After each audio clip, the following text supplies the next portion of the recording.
হলদিয়া মন্দিরে শ্রীকৃষ্ণের চন্দন সিঙ্গারের সমাপ্তি দিবস অনুষ্ঠিত হল। শ্রীকৃষ্ণের চন্দন সিঙ্গারের সমাপ্তি দিবস উপলক্ষে বহু ভক্তের সমাগম। হলদিয়ার গিরিশ মোড়ে গৌড়িয়া মঠ মন্দিরে টানা 21 দিন ধরে চন্দন সিঙ্গারের উৎসব অনুষ্ঠিত হল। বৃহস্পতিবার ছিল শেষ দিন। শেষ দিনেও বহু ভক্তের সমাগম। হলদিয়ার বাইরে থেকেও বহু ভক্ত এসেছেন এই উৎসবে এবং যোগদান করেছেন বলে দাবি মন্দির কর্তৃপক্ষের। বেশ কয়েকদিন ধরে চলল শ্রীকৃষ্ণের আরতি, পূজার্চনা, মহোৎসব ও ভোগ বিতরণ। শেষ দিনে শতাধিক ভক্ত বসে মহাপ্রসাদ ভোগ করলেন। রিমালের ঘূর্ণিঝড়ের জেরে গৌড়িয়া মঠে মন্দিরের সামনে রান্নাঘর ডুবে যায়, যার ফলে একদিন মহোৎসব, প্রসাদ এবং উৎসব বন্ধ রাখতে হয়। কিন্তু বাকি দিনগুলিতে যথারীতি অনুষ্ঠান চলে বলে জানায়। মন্দিরের কাজকর্ম যাতে যথাযথভাবে ভালোভাবে চলে তার জন্য সবাইকে হাত বাড়িয়ে দেওয়ার জন্য বার্তা দেন মঠের মহারাজ ভক্তি সুন্দর সাগর।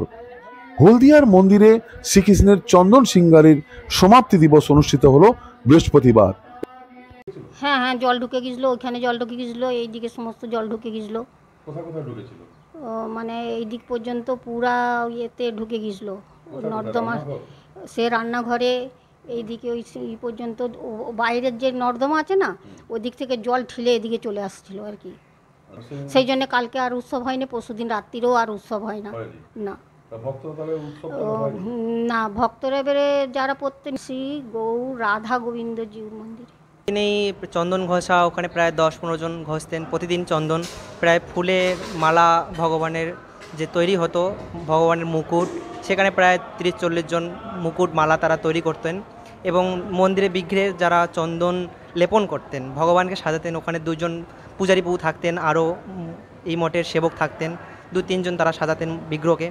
এরকম করে প্রতিদিনই আমাদের 21 দিন চলছে। হ্যাঁ, ভক্তদের সাহায্য নিয়েই এটা চলছে। না, এখানে পুরা হলদিয়া তো ভক্তরা আছেন এবং আদার্স বাইরে থেকেও ভক্তরা আছেন। আমাদের চন্দন সিঙ্গারের সমাপ্তি দিবস, এই সমাপ্তি দিবস উপলক্ষে ভক্তদের সমাগম, তাদের প্রসাদের ব্যবস্থা। সকাল থেকে ভগবানের চন্দন ভক্তরা ঘষছেন, কেউ মালা গাচ্ছেন, কেউ কীর্তন করছেন। এখানকার মহারাজ ভক্তিসুন্দর সন্ন্যাসী ভক্তিসুন্দর সাগর মহারাজ, তিনি এই চন্দনযাত্রার মাহাত্ম্য তিনি সুন্দরভাবে ভক্তদের কাছে পরিবেশন করলেন। ভগবানের শ্রী আরতি আমরা সকলে দর্শন করলাম। দর্শন করে সব ভক্তদেরকে মহাপ্রসাদের দ্বারা পরিতৃপ্ত করলাম। আমাদের মে মাসে 10 তারিখ থেকে নিয়ে 21 তারিখ পর্যন্ত এই মহোৎসব চলছে, অর্থাৎ 21 দিন ধরে চলছে। আজকে আমাদের সেই সমাপ্তি দিবস। একটু অসুবিধা হয়েছিল, যেরকমভাবে আমরা প্রতিদিন আড়ম্বরের সঙ্গে করি সেই আড়ম্বরটা আমরা করতে পারি নাই। সেই দিনটা সংক্ষিপ্ত আকারে আমরা উৎসব করেছিলাম। হ্যাঁ হ্যাঁ, সেই ঝড়ের জন্যই আর কি হয়েছিল, ঝড় বৃষ্টির জন্য। আর আমাদের মঠে জল জমেছিল, ভক্তদের অসুবিধা হয়েছিল। ভক্তদেরকে বার্তা দিলাম যে আপনারা সকলে আসবেন এবং প্রতিষ্ঠানটা যাতে আরও সুন্দরভাবে মানে আমরা সেবা করতে পারি, আপনারা সকলেই সহযোগিতা করবেন। তা করেছেন। মঠের নাম হলো গৌর গোবিন্দ গৌড়ীয় মঠ। ভক্তি সিদ্ধান্ত সরস্বতী গোস্বামী প্রভুপাদের নিজজন ভক্তিশ্রী ভাগবত গোস্বামী মহারাজ এই মঠ তিনি ভিত স্থাপন করেছিলেন।